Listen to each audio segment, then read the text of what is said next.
Hey, everybody, welcome back to another episode of Hammer Fist Sports.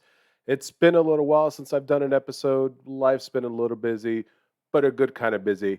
I've been tossing around some ideas of what I could do for my very next episode of my podcast. And a couple of friends of mine approached me and said, Yasser, we loved your UFC coverage of 262 or 261. Would you mind doing us another UFC episode? So here it is this Saturday, June 5th, Rozenstruik versus Sakai. It's going down. And today, I'm going to go ahead and preview the prelims, every fight associated with the prelims. And I'll give you my predictions as well, and we'll see how that goes. So let's get right into it. All right, I've got the whole main card and preliminary pulled up. Jairzinho Rozenstruik versus Augusto Sakai in the main event of the main card. We're going to get into the prelims. So excited for this card. So excited to really get into this first fight. We've got a really good one. We got Claudio Puelles versus Jordan Levitt. Both of these guys are pretty similar in age, height, very similar in weight, obviously. Now, tomorrow is the official weigh-ins that's going down. Both these guys fight in the lightweight division, so they both should come in at 155. Slight advantage for Puelles in terms of reach at 72 inches. If you don't know much about Puelles, Puelles is a Peruvian mixed martial artist. He is fighting at a Florida's famed Sanford MMA gym. If you don't know much about Sanford MMA, they had the welterweight champion Kamaru Usman for the longest time. Kamaru Usman is now with Trevor Whitman, but also another big fighter with Sanford MMA is Michael Chandler. We got Robbie Lawler, Luke Rockhold, Vicente Luque, a lot of just big time studs at this gym. So this guy's experiencing his actually very first training camp with Sanford MMA, Claudio Puelles. And he says he feels pretty good about it. He's training with a bunch of studs over there. And this is going to be the first time he is fighting in the U.S. So there's a lot of pressure on him to perform. He is a well-rounded fighter. 2 TKOs with his wins, 5 submissions, two of his wins by decisions. He's 2-1 in the UFC since losing his very first fight.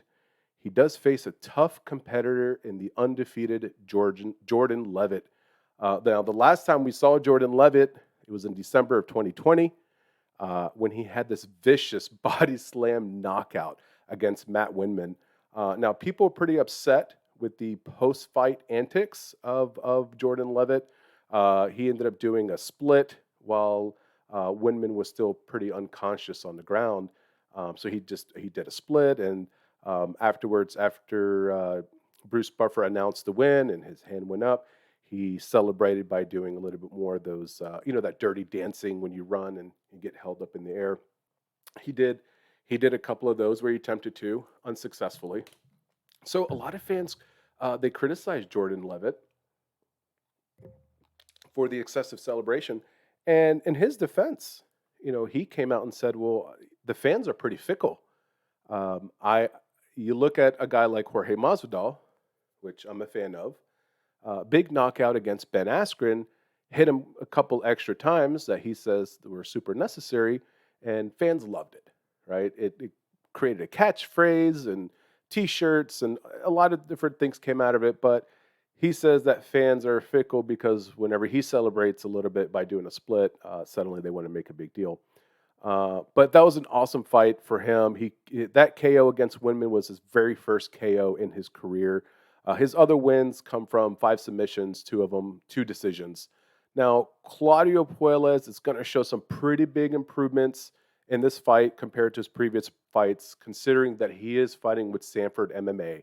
Both of these guys are grapplers, but I'm looking at Levitt to gain a lot of control in this fight and put Puelles in uncomfortable positions on the ground. I have Levitt winning this fight most likely by decision. I don't think a knockout will happen here. Like I said, both these guys are grapplers, and this is where I see this fight ending up. I have Jordan Levitt, winning that pretty cool fight. Next fight is Sean Woodson, 7-1 versus Youssef Zalal. Youssef Zalal is coming in at 10-4. Sean Woodson, slightly older, 4 years older, has a pretty significant, I would say, height advantage. Both guys are going to come in at 145 and a pretty significant reach advantage for Sean Woodson.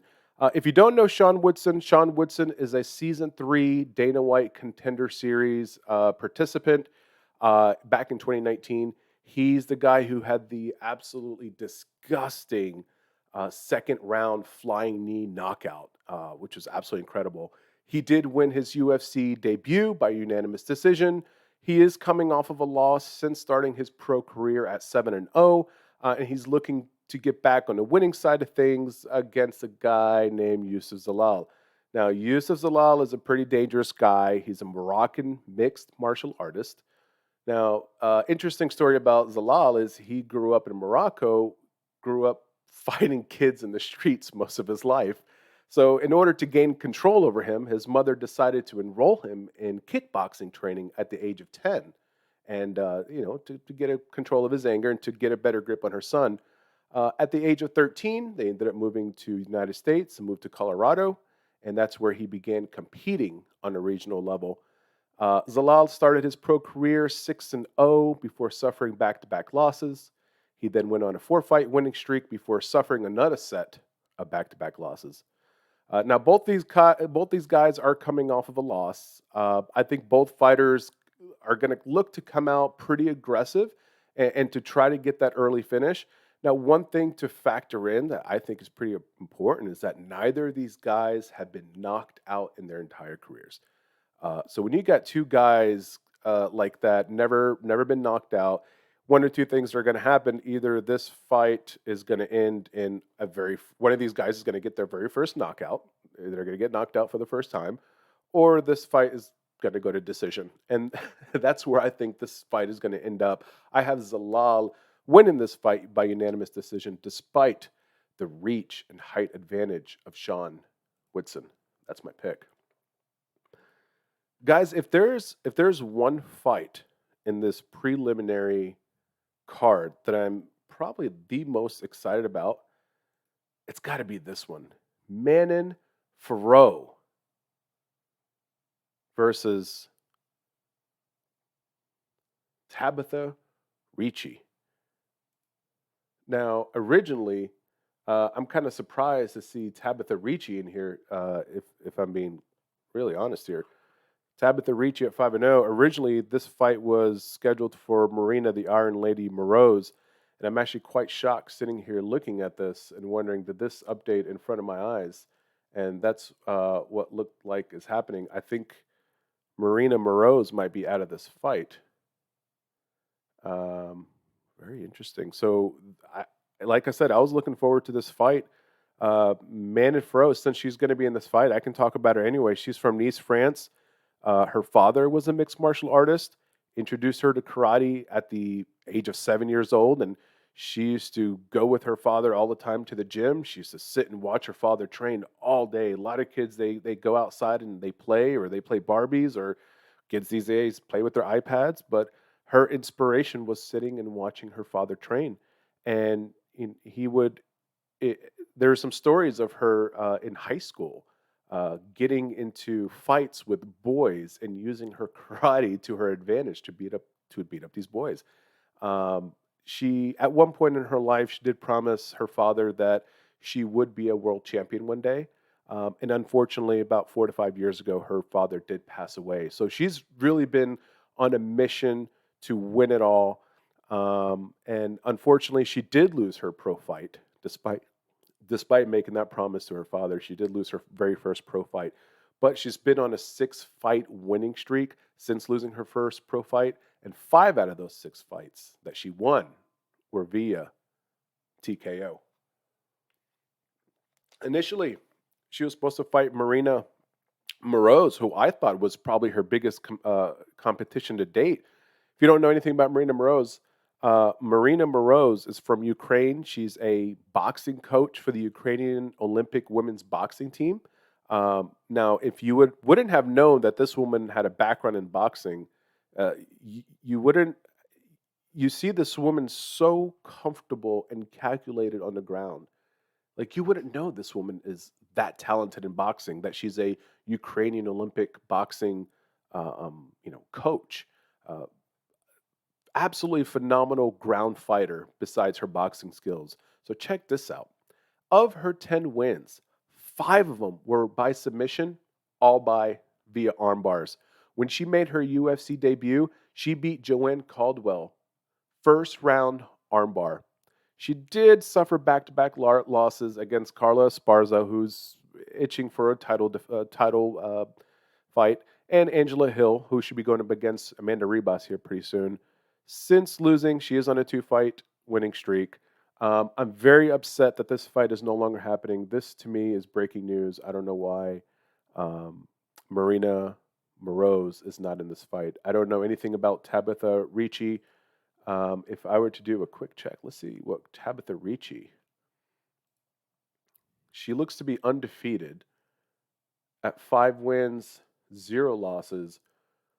One of her wins was via KO. She has 2 submission wins, 2 wins via decision.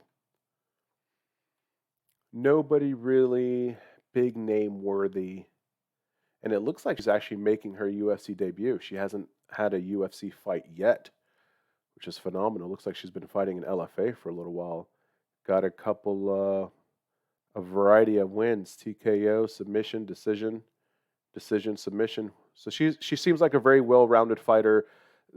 This seems like just cake for Manon Fro. I hate that this is Tabitha Ricci's UFC debut to go up against a ferocious Fro, if you will.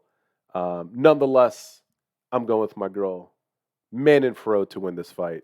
I'll even throw it in. She'll win by knockout. Let's get back into it. Very interesting. Dude, I'm so excited for this card.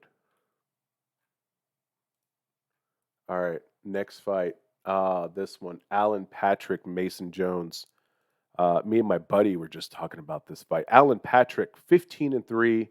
Mason Jones, 10-1, coming off of a loss recently. Now, Alan Patrick, 37 years of age, much, much older than Mason Jones, 11 years. Around the same height, slight advantage for Alan Patrick. They're both going to come in at 155. We'll find out again tomorrow at the weigh-ins, and both have relatively similar reach. Mr. Alan Patrick is a Brazilian mixed martial artist, has a very disturbing background. I'll just take a moment and talk a little bit about where he comes from. So he does come from alcoholic parents. His childhood was described as being very disturbing, and he ended up living most of his life out in the streets. He did have a pretty big interest in combat sports, but he never really had the money to go and train. Many years, into living in the streets, he ended up finding a gym that allowed him to train Brazilian Jiu-Jitsu absolutely for free. And oddly enough, that ended up becoming the place where he would live as well. He would, sleep on top of the mats, wake up, go into the shower, take a shower, and start, hitting pads again. And that's just kind of way he grew up and became and trained into his MMA career. And he ended up ended up having a very successful MMA career. He won his first 12 pro fights. Unfortunately, after his first 12 pro fights, he has been 3-3 in his last 6 fights, with a 2-fight losing streak for Alan Patrick, 37 years of age. He's up against Mason Jones, who's coming off the first loss of his career since starting his career 10-0. Now, Mason Jones, if you don't know much about him, he's a former Cage Warriors welterweight and lightweight champion. He is a Brazilian jiu-jitsu, judo, and kickboxing black belt, an absolute stud on all levels. Of his 10 wins, 4 of them by KO or TKO, 3 submissions and 3 decisions. His 1 loss did come via decision. This to me is a young man's sport. Mixed martial arts is a young man's sport. The UFC is a young man's sport. I think Mason Jones wins this fight. He puts Alan Patrick on a 3-fight skid, and potentially meaning the end of his UFC career. Unfortunately, he had an incredible career, but at the age of 37 years old, um, you know, 3 fight losing streak usually don't stick around very often. I have I have the very young and talented Mason Jones winning this fight and getting back on the winning column. The next fight that we have, I believe this fight was brought in last minute as well. Markan Amirkhani versus Kamuela Kirk. I believe Amirkhani had a different opponent, but Kamuela Kirk got slid in there. Kirk, excuse me, got slid in there towards the end. This is the featherweight division. Uh, Amirkhani, slightly older, 5 years older, same height. They're going to both weigh in about the same, 145 in featherweight. Kamuela Kirk actually has a 3-inch reach advantage, which can come in handy for him. Markan Amirkhani, he's a Finnish mixed martial artist who's well known for his 8-second knockout, one of the fastest knockouts in UFC history. And if you don't know which is the fastest knockout in UFC history, I'll give you a hint. It's this guy. Makwan Amirkhani, born in Iran to a Kurdish family, which they ended up later fleeing from Iraq. They lived in refugee camps for several years. After the Iraq-Iran war, if you don't know about that one lasted a long time. That was an 8-year war. The Amirkhani family ended up moving out of Iraq and settling into Finland, looking to get away from all the wars. And especially being a Kurdish family in Iran, I couldn't imagine the amount of abuse that his family was getting because of their beliefs. Shortly after arriving in Finland, his father and brother were unfortunately killed in a car accident. Growing up, he suffered physical and mental bullying, which ended up being the foundation of his passion for fighting. Like most mixed martial artists from Iran, his MMA background was in wrestling. We know that with Benil Darush, who recently beat Tony Ferguson, who's looking for a title fight against Charles Oliveira, which I think might happen sooner than we think, especially with Conor McGregor and Dustin Poirier fighting in July. That's coming around the corner. Um, so Amirkhani started his pro career winning 9 out of his first 10 fights. Of his 16 total wins, one of them one of them is by KO, 11 submissions, 4 of them by decision.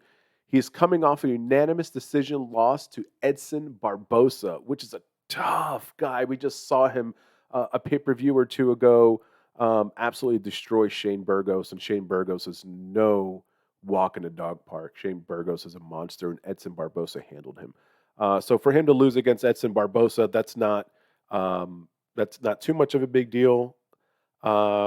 He has a matchup against the newcomer, Kamuela Kirk, and Kamuela Kirk is making his UFC debut at 11-4.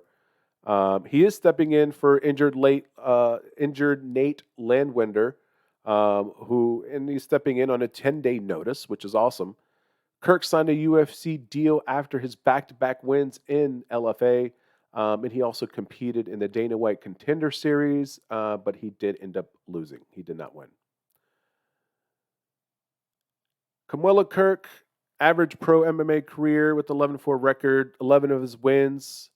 Of his 11 wins, 5 of them are by knockout or TKO, 6 of them are by submission. The 4 losses that he does have, 3 of them are by decision, and 1 is a knockout loss. I feel like this is a very bad matchup for Kamuela Kirk, who's never been submitted before, against a ground specialist like Amirkhani. And I can see a scenario. I can't see a scenario where Kamuela Kirk wins this fight on a 10-day notice, making a UFC debut. Now, if he comes out and finishes Amirkhani, then by all means, what a way to make a UFC debut. Talk about getting a big splash. I see this being a bad matchup. I see Amirkhani winning this fight very convincingly. Mark my words on that one, guys. That's going to be a fun one. In the welterweight division, the legend Francisco Trinaldo against Muslim Salakhov.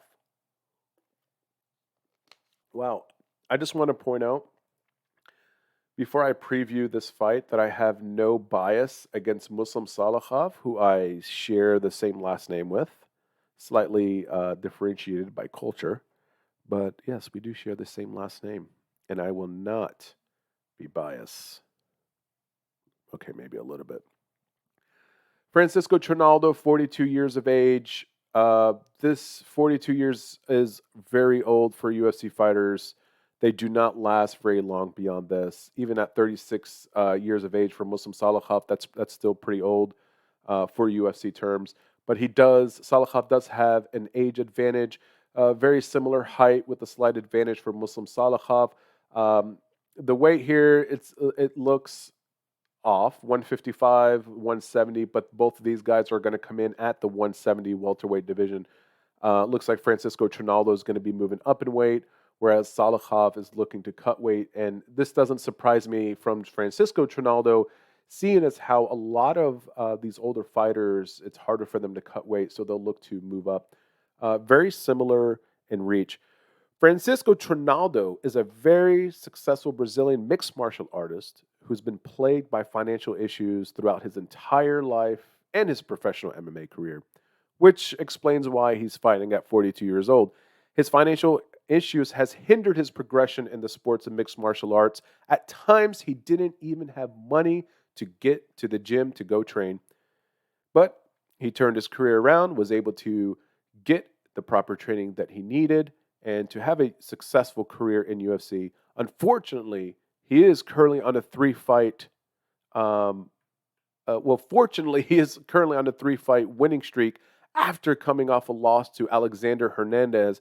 Now, I don't have much respect for Alexander Hernandez, especially. Really, what did it for me was the way he talked smack against Cowboy Cerrone, and Cowboy Cerrone is a very respected man in this sport. So I didn't like the disrespect, towards Cowboy. So coming off a loss to Alexander Hernandez.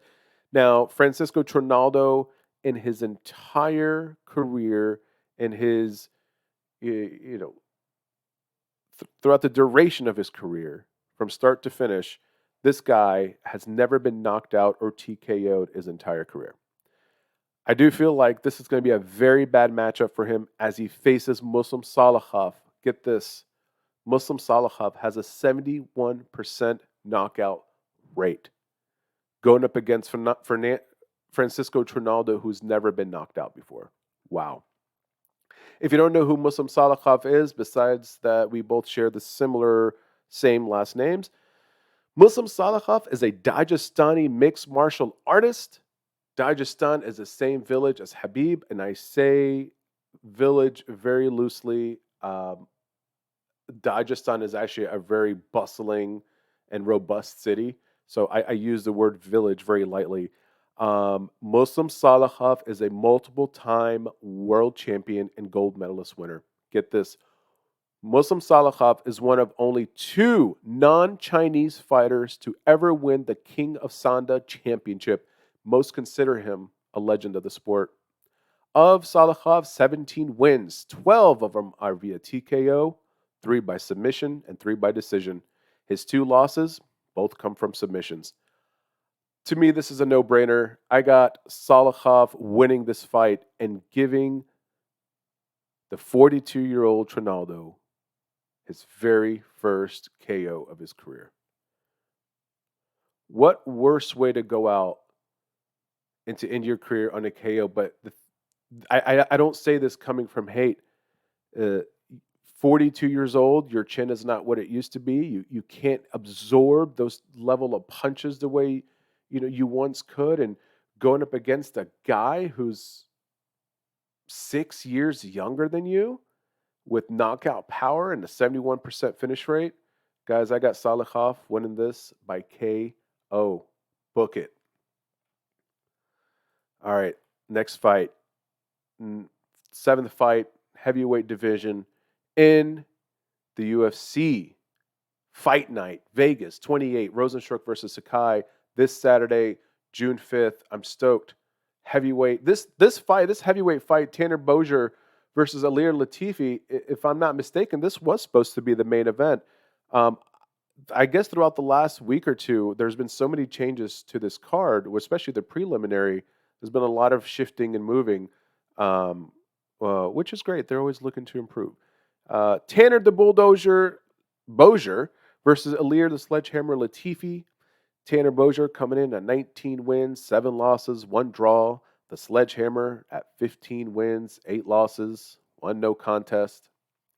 Um, Tanner Bozier's coming in significantly younger than Alir Latifi. It's one thing to be in your 30s, but it's another thing to be in your 20s, and it's great to be in your 20s.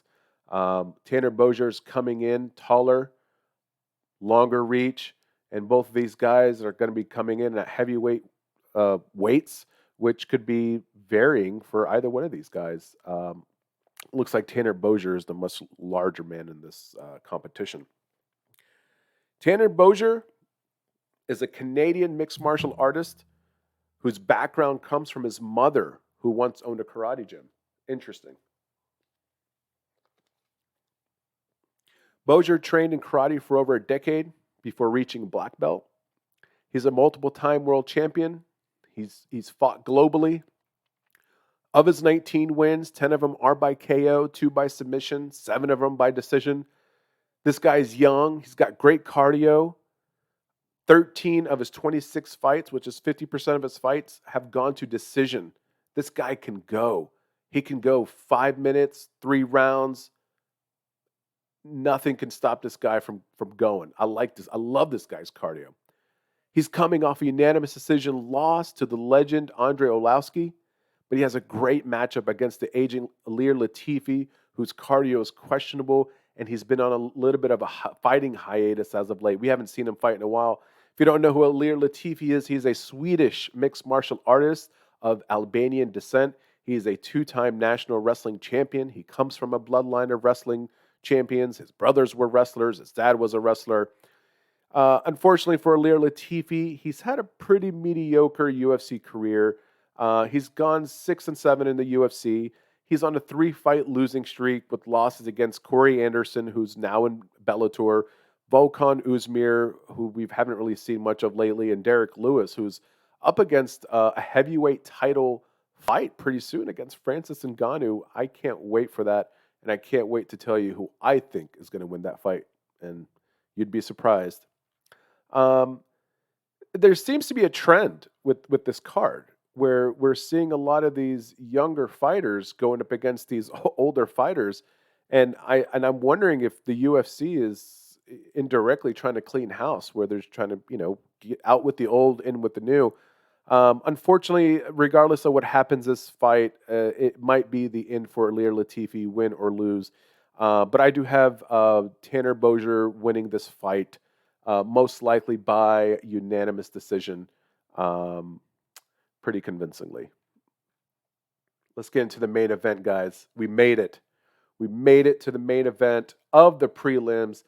Montana De La Rosa. This fight was just added very recently. Montana De La Rosa and Ariana Lipsky. I'm very excited for this one, actually. I think this fight is going to be a lot more exciting than what people are saying online. I think this fight is getting a lot of negativity that's undeserving. Looking at the tail of the tape, these two ladies are pretty even in almost every aspect, similar in age, height, weight, reach. Montana De La Rosa, if you don't know her too much, she's an American mixed martial artist. She was born in Helena, Montana, which is probably where she got her name from, Montana. She wrestled in high school, but then after high school, she gained a pretty big interest in Brazilian Jiu-Jitsu and decided to pursue that after graduation. She did participate in the Ultimate Fighter 26, which is, if you don't know anything about the Ultimate Fighter, it's a television competition series. It's kind of like a reality show where they have 2 teams of fighters. And each team is being coached by a current UFC fighter, and they go through a weekly series of competition. And at the end, there's a final episode where winners will be giving a potential contract to the UFC. So she participated in that. She did lose her first two pro MMA fights, but then went on to have multiple winning streaks throughout her career, including 4 UFC wins and 2 losses. She was involved in a draw in her last fight. Oddly enough, it was on a Rozenstruik main card. I don't know. I hope we don't see another draw this fight. I doubt it. She does have a tough matchup coming up against the Queen of Violence, Ariana Lipsky. Ariana Lipsky is a Brazilian mixed martial artist with Polish heritage. Polish heritage. Her grandfather migrated to Brazil before World War II for security reasons. He was afraid for his family. He wanted to get them out of Poland, so he moved to Brazil. Excellent choice. Lipsky started training Muay Thai at a very young age and became Muay Thai world champion before signing with the UFC. Lipsky was on a 9-fight winning streak before joining the UFC of January 2019 and has a UFC record of 2-3 since joining the company. She is coming off a loss to Antonina Shevchenko, who is a sister of flyweight champion Valentina Shevchenko. She lost to her via second round TKO. I think this is a tough fight to pick. I think both of these girls have a different set of backgrounds and different sets of skills, but I will give the slight edge to the former Muay Thai champion, Ariana Lipsky. I have her winning this main event prelims via TKO in the second round and wrapping up the UFC Fight Night Vegas 28 preliminary card. What a card. I can't wait to get into it. Guys, I can't wait to get into this main card. That's going to be happening soon. Tune in tomorrow on this YouTube channel. Come back. We'll preview the main card together. It's going to be exciting. It's Rozenstruik, it's Sakai, and it's going down tomorrow. Thank you for joining me. Don't forget, like, subscribe, share. Can't wait to see you again. See ya.